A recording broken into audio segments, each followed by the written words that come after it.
Christopher, how are you doing today? I'm doing terrific. Nice to be with you, Danny. I'm so excited to chat with you. We have a little Solon connection. I'm from Solon, Ohio, and you it did some work in Northeast Ohio as well, so I was super excited about that. Yes, I sure did. Just a few moments away from Solon is a wonderful little Currier and Ives style community called Chagrin Falls. Love the name. Right. Anyway, that's where I opened up my first shop in the process of putting together a pilot for what became Interior Motors and the Christopher Lowell Show. So I owe that area of Ohio a great deal of thanks. Right.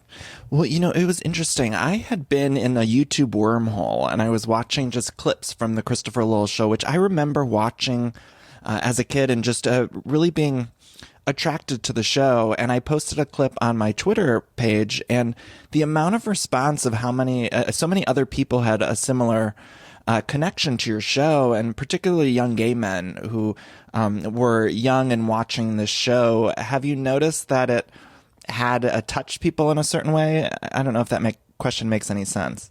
Actually, it makes incredible sense. The reality is that the entire goal of the show was not to actually teach interior design, but to teach self-esteem. And no place is better than to trial and error your own and unbury your own personal creativity than under your own roof, where at least you feel somewhat protected. So the nature of that show was designed to get people basically up off the couch, move it around a little bit, and kind of begin to experience the feeling that they had more power to make change than they really thought they did. And so literally from the second week we were on the air, we were the highest rated show Discovery had ever had. And I would imagine that based on literally the thousands of emails that we got every single, week, Right. really continued to tell people, you're really inspiring me. I'm taking control. I'm learning a lot from you. So the message went far beyond interior design, and it was really about getting in touch with your personal creativity. That was really the key point of the whole show. When I would go to book signings, one of the things I love seeing so much is I would see people in the lines would be from every walk of life. You'd see an older woman in a Chanel suit standing in front of a tattooed guy with piercings, and a housewife, So I think the common denominator there is that we were trying to put a message out there that said, hey, you know what, you can do it. Just start experimenting. Right. And I heard from people who were watching the show with their grandmothers after school. And you're right, it was cross-generational. And also, I had read on your website that it was very much an early foray in TV into the spiritual sort of realm. Like Oprah, of course, started to do the meditation and spiritual discovery on her show, but your show was much earlier than that. And so it was interesting to me. I never thought of it in that sense, that you were really, in a lot of ways, ahead of the curve on that. Well, it was interesting. I mean, it was kind of a very fast-tracked time between the time I put the original pilot out there and the time we went on TV. I was literally on TV within months, which is pretty unheard of. The Discovery Channel saw our initial first pilot, and in that pilot, they saw a compilation of 3 years of us teaching creativity using the home arts as the focus. And in that video, they were actually able to see women literally transforming both emotionally and physically in front of their eyes. So they really weren't quite sure what to do with it, but they liked me on camera as the host, and they saw the power in it. So God bless them. They took a big risk, and I think primarily it's because they didn't want anybody else to get it until they figured out what it was, Right. Right. But And once the show was running, was there any pushback from the network, whether it be about the spiritual aspect or anything else going on? Did you ever have arguments with the network about things of how you wanted the show to go? Or Well, we were fortunate that we were able to kind of graduate 3,000 men and women who came to take the classes through the shop. So we really kind of felt where the pulse point was. What's too preachy? what's not. We found that humor, of course, was the best way. You get them laughing, you get them laughing at themselves. And then you sneak in with the Velvet Hammer and make what they're doing relative to other choices they make in their lives. So we really had a pretty firm barometer about the language we wanted to use, et cetera, et cetera. Now, having said that, like a lot of networks, they approve and they fund your programming, but a lot of times they don't watch it. Do you know what I mean? So we would find historically that the parts that the audience loved the most were the parts that the network wanted to change. But I was lucky, and I happened to be in a moment in time where I was able to write, produce, and star in it, and I had the background where I was able to negotiate pretty well with the network brass, and we in turn educated each other. So it was I was literally having to reinvent that entire category, because up until now it had been kind of pipe cleaners and paper plates and loving hands at home and cute fuzzy crafts and that kind of a thing on one end. And then we had Martha on the other end, who at that time was still on PBS, restoring, 18th century mansions on Turkey Hill, which wasn't very approachable to anybody, God bless her. Right. So because of my background in visual merchandising and marketing, et cetera, and as a creative director with a lot of media experience, I was able to say, look, I think we're at a moment in time where people are really hungry for the sort of the ins and outs, because we're renesting in a whole different way. And they pretty much left me alone, because I knew what I was doing and I came in under budget, and it was pretty turnkey for them, Right. Looking back, one of the things that I was so attracted to in the show was there was a flamboyance about you that I think I not only recognized in myself at a very young age and wasn't able to kind of make the connection, but I also think it was very rare for television around that time, because this was the late 90s, early 2000s. And, yes. I wonder what your insight is to that. Like, did you feel, I don't know if this makes sense either. Did you feel revolutionary in that way? Because looking back, it certainly was. I felt under pressure more than I felt revolutionary. The goal of, especially those comedy cold opens, which were really critical to the show. Right. Those who watch the show every day, if I dressed up like the woman, I was basically saying, honey, this is what you sound like. So when you're talking to your guy, you got to be a little more focused. I see. And that would kick off the show. Those who didn't watch the show and only saw those cold opens in the press glommed onto them and tried to make it a gay storyline, which is exactly the opposite at that time than I wanted. I didn't want that eclipsing a very universal, important message. So I was kind of stuck in the middle. If I didn't become overtly cooperative with the gay press, they thought I was trying to hide something. And if I talked too much about any other aspect of my personal life in mainstream, it would undermine the message. So, and at that time, you have to remember, it seems unheard of today, but at that time there was literally no representation of anybody different on television, especially in a daily show. You know what I mean? So that brought with it its own pressure, challenges. Right. I think one of the things that we tried really hard to do is I wanted that character to intentionally be as androgynous as I could possibly make it. We discovered when we were working in the classes and teaching that it was important that the men and women felt universally comfortable.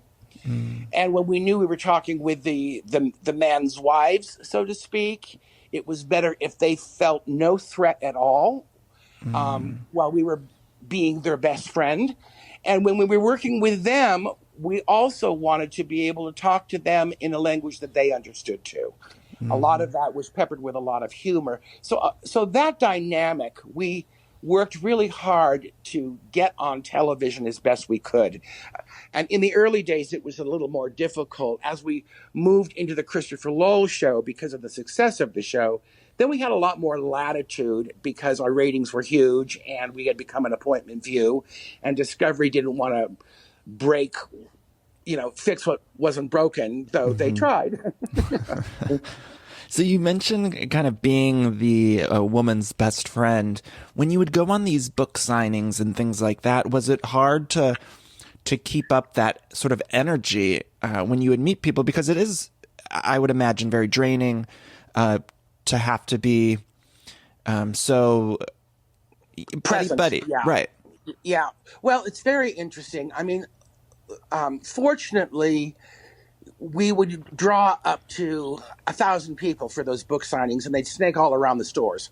And we usually held them where I had my own kiosks of pre-coordinated merchandise that they could afford, so that a lot of them would, come, shop, stand in line, that kind of a thing.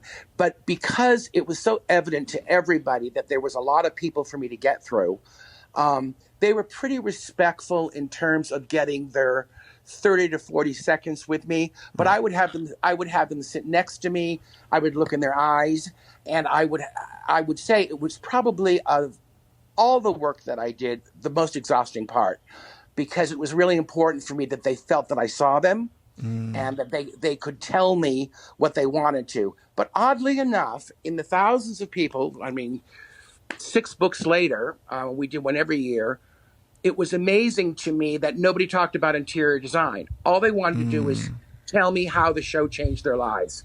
So we knew this goodwill ministry of personal creativity was really catching hold. And that, honestly, while it was so exhausting, I would get back getting ready to do, 2 shows a day, starting at 7 o'clock the next morning from wherever I was traveling from.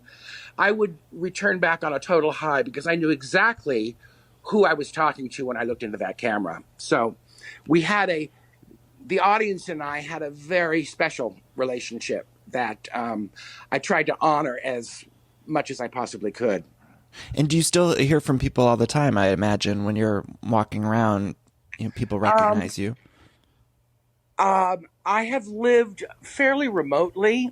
I would say the first couple of years after I left television, I was still kind of white hot.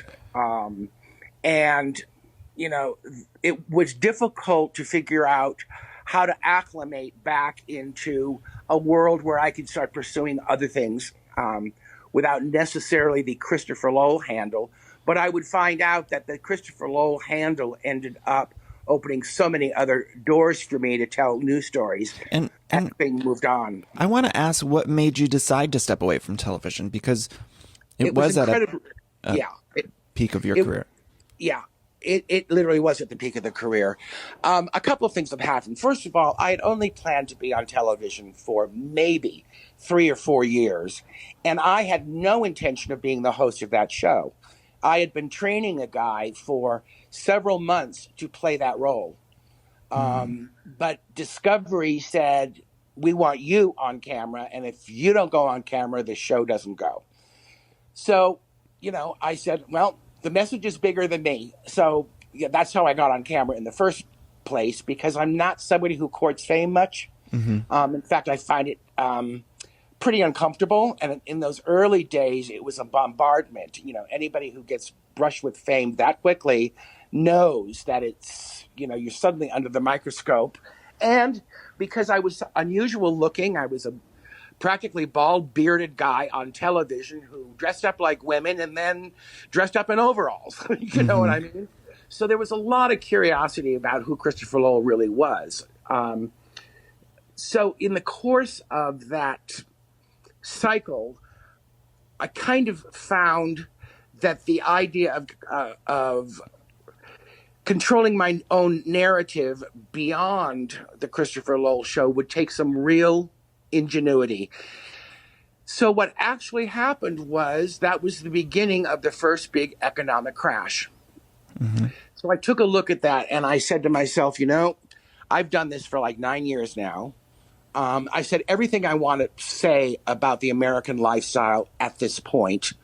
And once this economic crash hits, a good 50% of my audience are going to be actually losing their homes. And I went to Discovery and I said, look, I don't want to be on national television talking about duvet covers, no matter how inspirational I am, when I know that a majority of my viewing audience is moving into motel rooms. So I really feel that the entire world is going to start changing.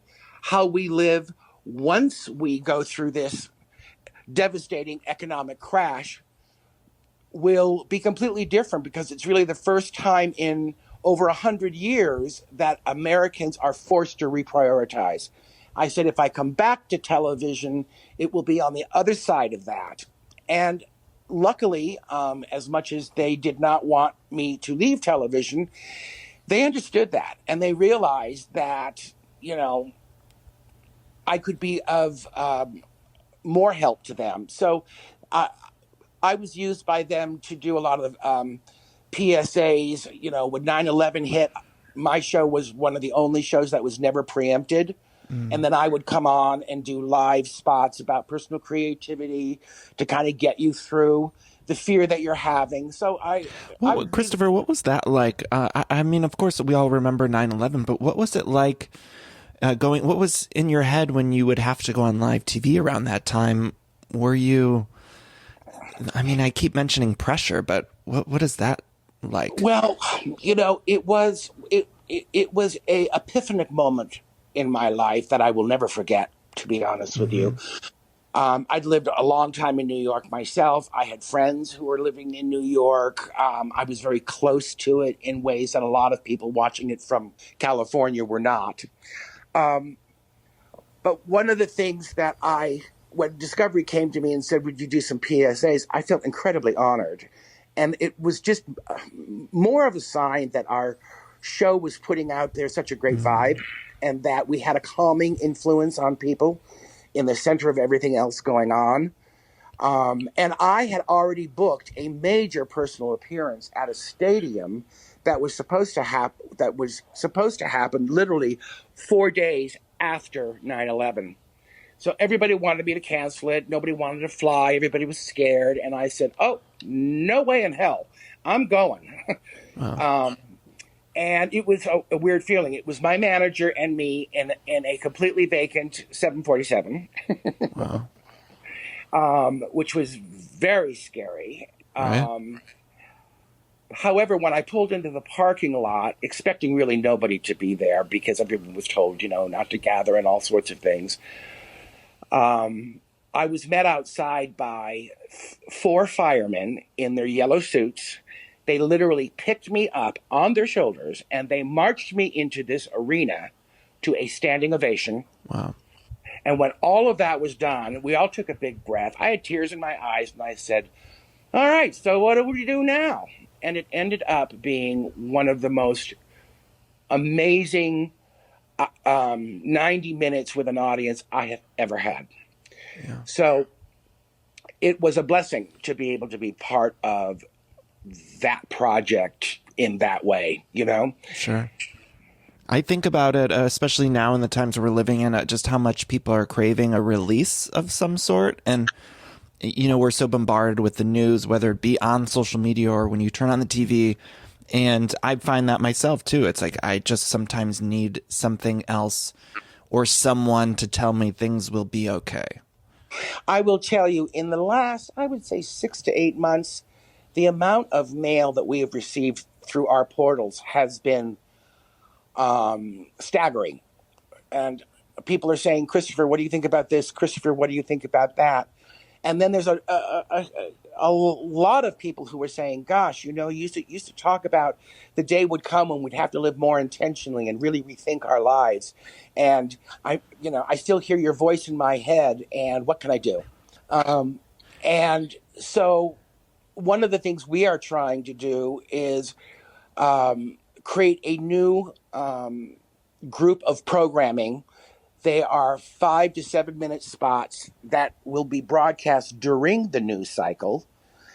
and the whole point of them is to help people while we're all basically hitting the pause button to really take a look at their lives, and then to help them navigate how to shop safely by being armed with here's a couple of tricks that you need to know to expand your living space and really start taking your home a little more seriously. So it's how to mixed with humor, mixed with a political undermessage that it's not about sides, it's about safety. And it's also about self-empowerment, because our homes, especially right now, are the only thing we really have any control over. So I think more people are looking at their homes because they're forced to in completely new eyes. So the resurgence on our web traffic has been off the charts. And your website is what? Christopher Lowell, is it home or? Yeah, ChristopherLowellHome.com. You can also go to ChristopherLowell.com. It will take you there as well. You know, watching some of those clips I mentioned on YouTube, it was so amazing to me how many of those messages that were in the episodes or at the end of the episodes that still resonate so much today. The one that I specifically had posted online was about, you were saying when you bring art into your home or you bring different items into your home, think about the cultures and people who have created those items and not just the items. And it was just so profound to me, because I think it's like the message that we still need to this day. And this was, Yes. I don't know what year that specific one aired, but it was amazing. Well, that was kind of a common thread. I used to write those show endings live.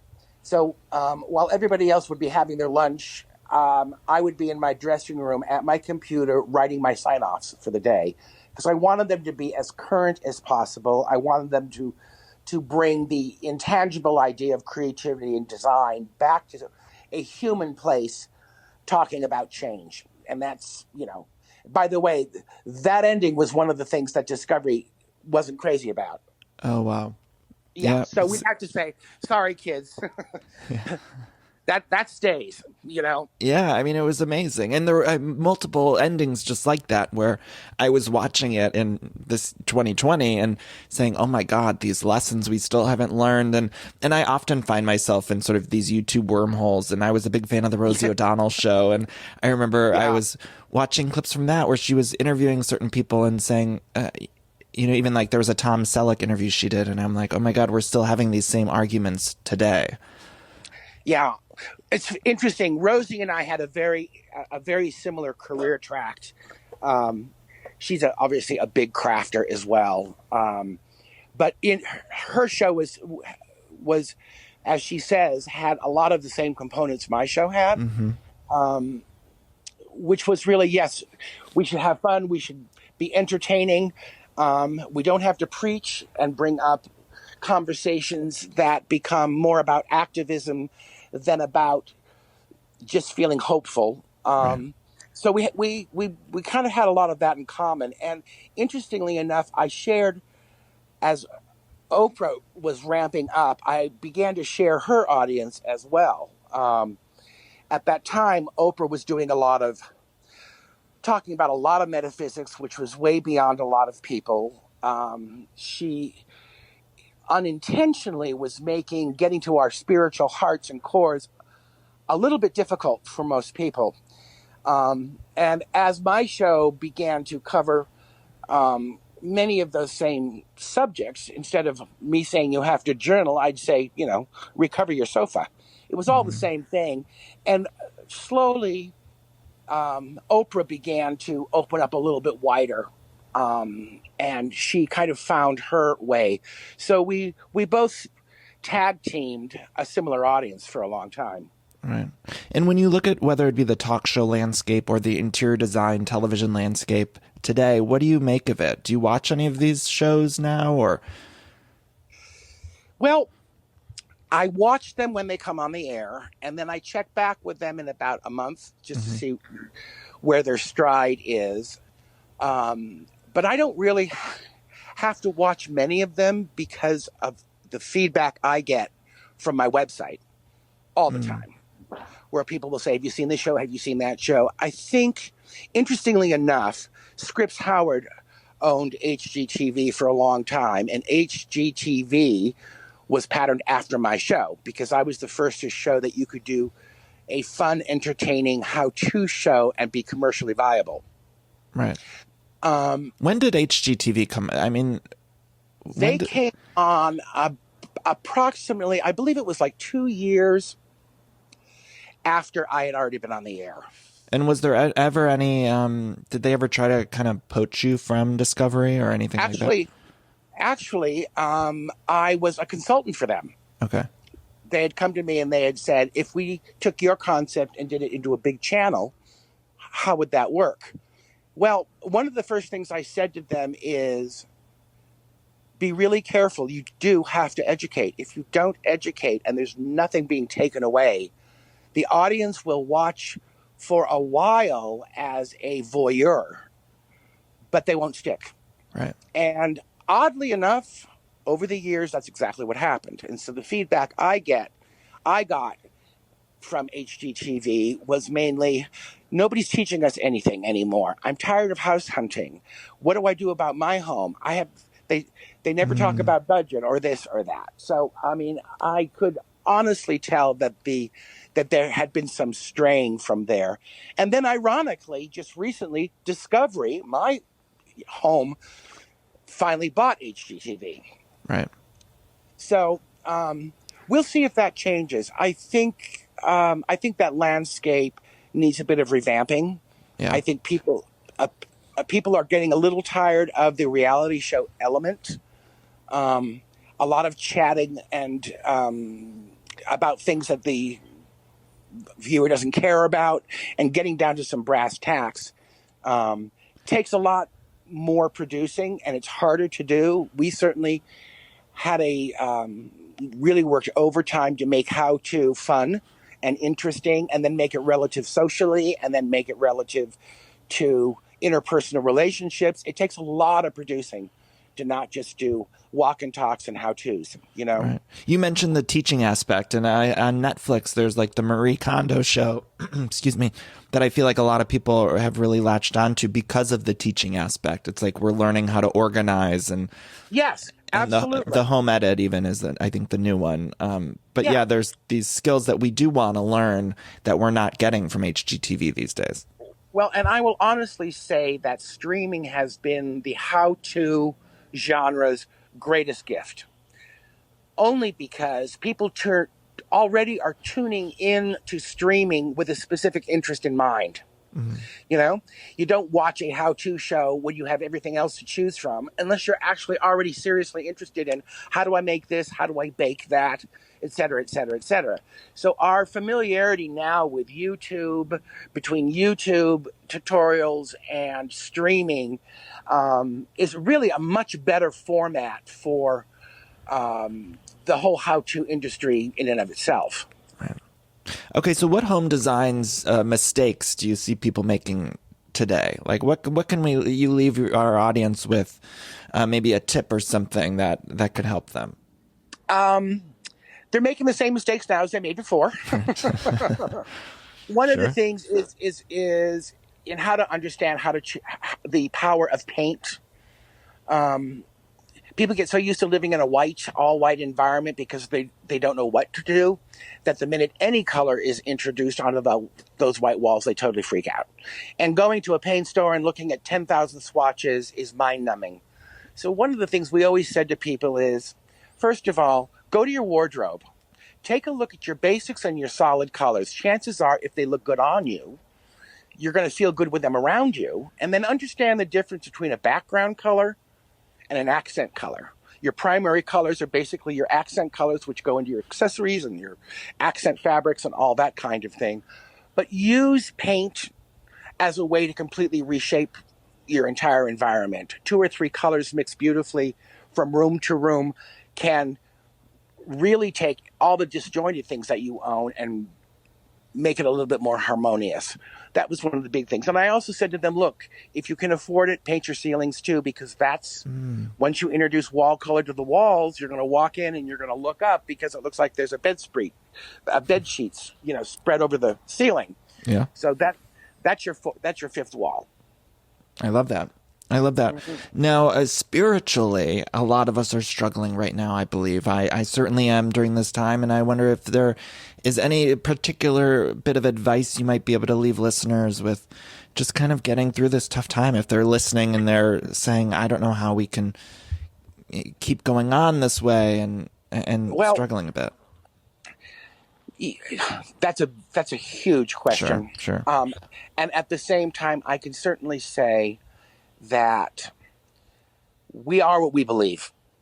I think right now we are in a moment where the line is becoming incredibly clear. Are we tolerant or not tolerant? That's very heavy for most people who have never really examined that. Mm-hmm. This is a time when we should be asking ourselves, what do I believe now, today? You know, Mm-hmm. and the best way to do that is get busy and be creative because this is the time to, you know, get your house ready for the holidays. This is a time to, tackle that closet that's full of all those clothings that don't fit you anymore when you thought you would miraculously wake up in the body of a 12-year-old, Right.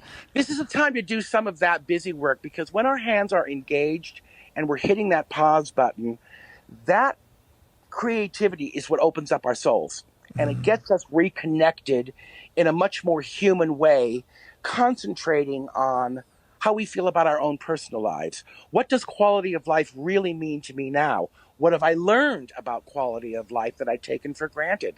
This is the time to really think about that. So get busy, do something creative. And creativity doesn't have to do with talent. That's another big misnomer that many people have. Mm. Talent, and I equate it like religion. Religion is splintered up into thousands of different denominators, and they're all brokering information out of the one Bible. Right. When the reality of it is, all you got to do is close your eyes and pray, and you're connected. Okay? Well, talent does the same thing for creativity. And in a culture where we are obsessed with celebrity and we have all of these competition shows going, those people who don't feel creative are really just not talented. But every human is creative. Mm. It is we brought it with us as part of our DNA. And we use it every single day. I mean, if you can get dressed, put your makeup on, and drive in busy traffic, you're already overqualified to decorate your home because you're employing all of those things. You're just relegating this incredibly powerful thing called our personal creativity to Mm-hmm. something that's not terribly significant, but the power of it can transform your life. Wow. Yeah, that's amazing, Christopher. I feel like I could talk to you forever. It's such a delight. And watching those clips, like I mentioned, one of the things that shone through is your empathy. And I feel like that's something that we're terribly missing in society today. And Yeah, so I thank you. it has. Yes, it lack of empathy is undermining so much right now, Mm-hmm. and understanding what empathy is and how it plays into tolerance is more than just adding a new label to who you are. It's really about just being kind, period. You know? Right. And it's hard to do that when we're raging and when we're Mm. getting a lot of misinformation. So the bottom line is, you know, stop following all the news. Right. Take a Uh, break. Take a break, decide what your truth is. And if that scares you because you haven't examined that for a long time, now's the time to do it. Yeah. Christopher, this was such a delight. What are you up to now? What do you want to leave people with? Anything else you want to plug or anything you want to say? Um, um, no, you will be seeing me come back to television because of COVID, to do a series called Lifestyle Lab, which you can read about more on my website, in which we will be showing you how to get all prepared to shop with limited exposure in the stores, knowing exactly what you want before you even get in there. And hopefully it will do for people during the news broadcast, kind of what the show did for people who were, you know, needing a little self-esteem boost. So that'll be happening. And in the meantime, I'm finishing up my seventh book called Right Size Up. Oh, And that that's will be exciting. out that'll be out sometime soon. Unfortunately, I had written Right Size Up before the last presidential election. Then I had to go back and rewrite the book because I was foretelling the idea that something like that could happen. And why, and then it did, and so then I had to go back and rewrite why it happened and how to prevent that from happening again. Right, sure. So it got stalled. So I do that, and then I'm also hired as a director to tell other people's stories that I think are interesting and innovative. But people can always contact me through the website. And there was the last thing I didn't actually mention that I wanted to. How did you feel about the SNL sketch of you? It was Chris Kattan, I believe, was playing you. Yeah. What was that like? It was early enough in the career where it felt like, oh my God, I'm actually part of the nomenclature now. Do you know what I mean? Sure. I didn't really get it, to be honest with you. I certainly knew some of the mannerisms that they were spoofing. So, part of me was happy about the fact that would drive more people to see the show, certainly. Sure. And I felt like I had arrived on the pop culture landscape. But there was another part of me that wondered if that was doing a little more damage than good. But you know what? It's satire, and that's what it's supposed to be. Yeah. Looking back on that time, though, it was like I mentioned flamboyance, and that scared people. In a horrible way. I wish it didn't. But because of people like you, I think people got less scared over time, if that makes sense. Well, we were trying to be really intentional about that. You'd notice that we'd be flamboyant and off the charts in the cold opens in the first part of the show. That was us saying, look, what I'm about to show you isn't brain surgery. You can Let's have fun. Yeah, let's start laughing right now, and let's see how the show unfolds. But if you watch the arch of the show, you would watch that flamboyant character come right down to a very androgynous guy talking directly right to you on camera, where I was always breaking that third wall, and I talked to you like a friend.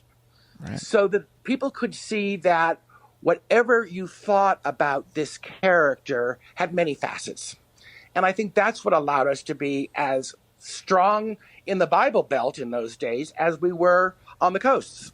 Right. Because it was really about self-esteem. And I think as we move forward as a culture, we all need to figure out what our common denominator is. Certainly, flamboyancy is going to, be acceptable by some and not acceptable by others. I think those of us who are really focused on empathy need to also be empathetic to the message we're putting out there in the world and how we conduct ourselves, So, there's a portion of every sector that does more harm than good. And I think it's trying to find that equilibrium where we can be acknowledged, where we can be in a way, honoring of the message that we feel that we have to say. We have more freedom to tell our stories than we ever have before.